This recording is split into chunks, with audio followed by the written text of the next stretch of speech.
राधे राधे दोस्तों, जय श्री कृष्णा। दोस्तों, आप सभी की डिमांड पर ये वीडियो आपके लिए पेश है। तो आज के इस वीडियो में हम जानेंगे कि श्री धाम वृंदावन आने का सबसे अच्छा समय अभी है या नहीं है, कब आपको आना चाहिए, कब ज़्यादा भीड़ होती है, अभी फ़िलहाल मंदिरों का टाइमिंग क्या है। साथ ही साथ हम आपको वृंदावन धाम की परिक्रमा मार्ग के दर्शन भी कराएंगे। तो वीडियो को शुरू करने से पहले आपसे रिक्वेस्ट करूंगा कि आप चैनल पर नए हो तो चैनल को सब्सक्राइब कर लेना, और पुराने हो तो वीडियो को शेयर कर देना, अपने स्टेटस पे लगा लेना, और जो भी सोशल मीडिया प्लेटफॉर्म यूज करते हो वहाँ पर वीडियो को शेयर कर देना। तो अभी फ़िलहाल हम चल रहे हैं श्री धाम वृंदावन परिक्रमा मार्ग में, और आप देख पा रहे होंगे साफ साफ कि परिक्रमा मार्ग में ज़्यादा भीड़ है नहीं, ज़्यादा श्रद्धालु भी आपको नहीं दिखेंगे। देख सकते हैं एक दो साधु संत महात्मा हैं जो परिक्रमा दे रहे हैं या फिर यहाँ पर टहल रहे हैं, क्योंकि उनका तो ये निवास स्थान है वृंदावन धाम। तो बात कर लेते हैं कि आने का समय अभी है या नहीं है। तो दोस्तों, ये समय मेरे हिसाब से बेस्ट रहेगा श्री धाम वृंदावन आने का, क्योंकि आपको पता ही होगा कि 5 मार्च के बाद में, वैसे तो होली पहले ही शुरू हो गई थी 2 फरवरी से 3 फरवरी से हमारे वृंदावन धाम में सभी मंदिरों में, लेकिन जो मुख्यतः होली अच्छी तरह से जो खेली जाती है, जहाँ भीड़ होती है बहुत ज़्यादा, वो जो है 5 तारीख से स्टार्ट हो जाएगी और पूरे ब्रज में होली खेली जाएगी। उस समय भीड़ बहुत ज़्यादा हो जाएगी ब्रज धाम में, और मैं आपसे रिक्वेस्ट करूँगा कि उस समय अगर होली के समय आप आ रहे हो और होली देखने के इच्छुक हो तो अपने साथ में बच्चे और बुजुर्गों को लेकर के ना आए, महिलाएं भी नहीं आए, क्योंकि भीड़ बहुत ज़्यादा हो जाती है और कोई भी दुर्घटना हो सकती है। अगर अभी आप आना चाहते हो, अभी लगभग 5 दिन के अंदर, तो आप आ सकते हो। आपको होली भी मिल जाएगी देखने के लिए, परिक्रमा भी आप अच्छे से लगा लोगे, भीड़ भी कम मिलेगी मंदिरों में। तो ये बेस्ट समय रहने वाला है। अभी बस 10 दिन लगा लो, आप 10 दिन आ सकते हो। उसके बाद में तो होली ही होली है। फिर सभी मंदिरों में आपको भीड़ मिलेगी देखने के लिए, चाहे आप वृंदावन धाम जाओ, चाहे आप बरसाना धाम जाओ, चाहे आप नंदगांव धाम जाओ या फिर गोकुल धाम जाओ, हर जगह आपको बहुत ज़्यादा भीड़ देखने के लिए मिलेगी। तो ये है सबसे बेस्ट समय, अभी आप आ सकते हो। गर्मी भी ज़्यादा नहीं है, ठंड भी ज़्यादा नहीं है, बेस्ट रहेगा आपके लिए। और जो भीड़ है वृंदावन धाम के जो श्रद्धालु हैं वो अभी डाइवर्ट हैं, यानी कि कुंभ की तरफ राह है उनकी, और जैसे ही कुंभ मेला समाप्त होता है सारी भीड़ वृंदावन धाम ब्रज धाम की तरफ आ जाएगी। तो फिर भीड़ आप समझेंगे कि ज़्यादा हो जाएगी भीड़। इसलिए मैं आप सभी से रिक्वेस्ट कर रहा हूँ कि ये सबसे बेस्ट समय है श्री धाम वृंदावन आने का। तो आप आइए, दर्शन करिए, होली खेलिए। और ये है परिक्रमा मार्ग श्री धाम वृंदावन की।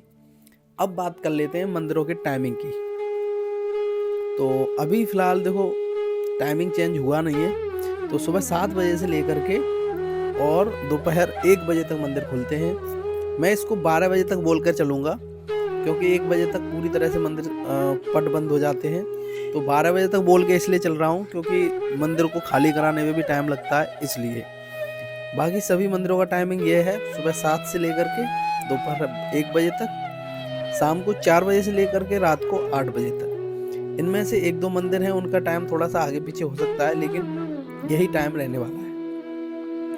बाकी अब बात कर लेते हैं कि श्री धाम वृंदावन में आप कहाँ कहाँ घूम सकते हैं। सबसे बेस्ट जगह आपके लिए कौन सी रहेगी, जहाँ आप होली भी खेल सकते हैं और आप दर्शन भी कर सकते हैं। सबसे पहले मैं बात करूँगा श्री धाम वृंदावन के बांके बिहारी जी की। बांके बिहारी मंदिर में सुबह सुबह के समय पर अगर आप दर्शन करने जा रहे हो तो आपको होली भी देखने के लिए मिल जाएगी और आपको दर्शन भी अच्छे से हो जाएंगे। बाकी आप राधा रमन जी मंदिर में जा सकते हैं, राधा मोहन जी, राधा वल्लभ जी, और भी बहुत सारे मंदिर हैं वृंदावन में जहां आप दर्शन कर सकते हैं। उसके बाद में आप यमुना जी के घाट पर जा सकते हैं, केसी घाट पर, वहां आप दर्शन कर सकते हैं, परिक्रमा लगा सकते हैं। प्रेम मंदिर आप जाओगे तो वहां पे होली नहीं खेल पाएंगे अभी आप, क्योंकि वहां पर होली नहीं होती है इस तरीके से जिस तरीके से बांके बिहारी मंदिर में होती है। अभी एक मंदिर ओपन हुआ है, 4 धाम मंदिर। एक्चुअल में ओपन नहीं हुआ है, वो मंदिर माता वैष्णो देवी का जो मंदिर था उसी में 3 धाम और शामिल हो गए हैं। अब तीनों को मिला करके 4 धाम होते हैं, 4 धाम मंदिर के नाम से उसको अब जाना जा रहा है। तो आप वहाँ पर भी दर्शन करने के लिए जा सकते हैं। अब आप एड्रेस पूछोगे तो एड्रेस है छठीकरा वृंदावन, हाईवे बिल्कुल किनारे है, हाईवे के बिल्कुल किनारे। अगर आपने माता वैष्णो देवी का मंदिर देखा होगा तो आप वहाँ पर पहुँच जाएंगे। अब बात कर लेते हैं श्रीधाम वृंदावन के मौसम की। तो मौसम जैसे मैंने बताया कि ना तो ज़्यादा ठंड है और ना ज़्यादा गर्मी है। भीड़ की बात करेंगे, भीड़ भी बिल्कुल नहीं है, नॉर्मल है। बस मंदिरों के आसपास भीड़ देखने के लिए मिलेगी आपको, और परिक्रमा लगाने के लिए भी सबसे अच्छी समय है, आप परिक्रमा लगा सकते हैं। होली की बात करूं तो होली जो है इस बार जो है होली वृंदावन धाम में बहुत धूमधाम से मनाई जाएगी हर साल की तरह। तो अभी फ़िलहाल आप आ रहे हो, बहुत से दोस्त मेरे पे कमेंट कर रहे थे कि भैया अभी हम आए वृंदावन धाम घूमने, दर्शन करने, तो हमको होली देखने के लिए मिलेगी कि नहीं मिलेगी? तो भाई बिल्कुल होली देखने के लिए मिलेगी। लगभग सभी मंदिरों में आपको होली देखने के लिए मिल जाएगी, जो प्राचीन मंदिर हैं। प्राचीन का मतलब ये है कि बहुत पुराने मंदिर हैं, प्राचीन काल से, उन मंदिरों में आपको होली देखने के लिए मिलेगी। जो नए नए मंदिर हैं जैसे कि प्रेम मंदिर हो गया, माता वैष्णो देवी, चारधाम मंदिर, पागल बाबा मंदिर, तो यहाँ आपको होली देखने के लिए नहीं मिलेगी अभी के समय। बाकी होली के समय तो आपको हर जगह होली देखने के लिए मिल जाएगी। बाकी हम बात करेंगे बरसाना की और नंदगांव की। तो वहाँ पर भी आप जाओगे राधा रानी के मंदिर में, तो वहाँ पे भी आपको होली देखने के लिए मिलेगी। वहाँ पे भी गुलाल उड़ेगा। नंदगांव जाओगे वहाँ पे भी गुलाल उड़ता हुआ दिखेगा। गोकुल जाओगे वहाँ पे भी गुलाल उड़ता हुआ दिखेगा। तो लगभग जो प्राचीन मंदिर हैं उनमें आपको होली देखने के लिए अभी फ़िलहाल मिल जाएगी। बाकी दर्शन करने आ रहे हो, आ सकते हो, कभी भी आ सकते हो, भीड़ अभी है नहीं। और होली के टाइम पर अगर आओगे तो आपके लिए थोड़ी सी समस्या हो सकती है, कुछ अव्यवस्थाएं भी आपको दिख सकती हैं, क्योंकि भीड़ बहुत ज़्यादा हो जाती है।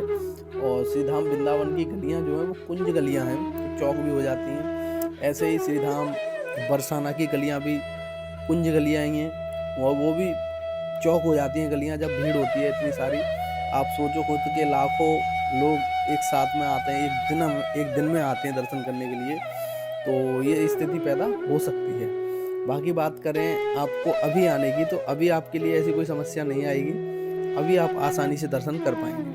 और ये है श्रीधाम बरसाना का परिक्रमा मार्ग जिसमें हम अभी चल रहे हैं। और हमने जो ये स्टार्ट किया था अपना सफ़र, केसी घाट से हमने स्टार्ट किया था, और इस सफ़र को हम अटरला चुंगी तक लेकर के जाएंगे।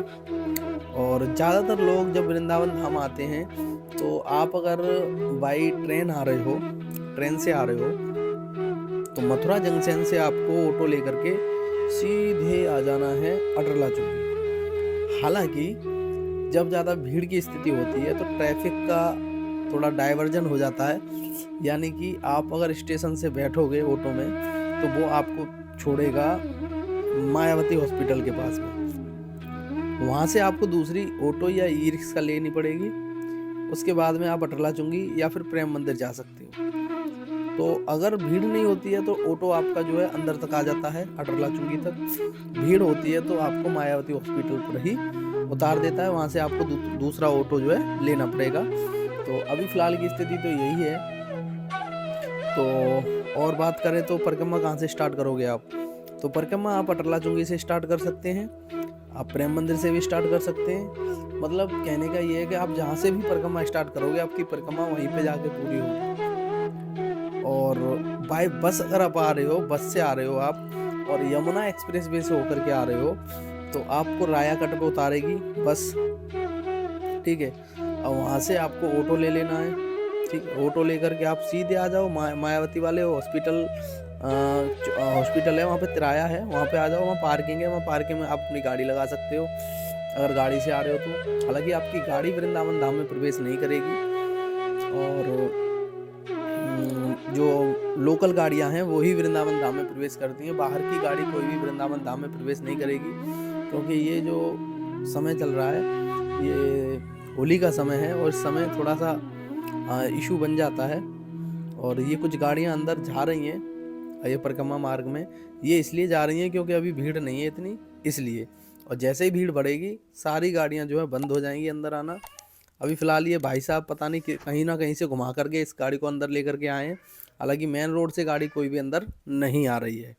तो कैसी लगी आपको वीडियो मुझे कमेंट करके बताना, क्योंकि मैं अपने चैनल पर ऐसे ही इन्फॉर्मेशन के वीडियो, दर्शन के वीडियो आपके लिए लाता रहता हूँ। तो आप वीडियो को लाइक कर दिया करें और वीडियो को शेयर कर दिया करें। और अगर आप चैनल पर नए आ गए हो तो चैनल को सब्सक्राइब करके वीडियो को शेयर कर देना, कमेंट भी करना, राधे राधे लिख देना कमेंट में। तो ये है अपनी पूरी वीडियो वृंदावन धाम की, इसमें हमने आपको दर्शन भी करा दिए, इन्फॉर्मेशन भी दे दी। और अब परिक्रमा जो है यहाँ पर हम पूरी करेंगे, क्योंकि ये जो है अटरला चुंगी है और अब हम मथुरा की तरफ जा रहे हैं। तो मिलते हैं अगले वीडियो में। राधे राधे।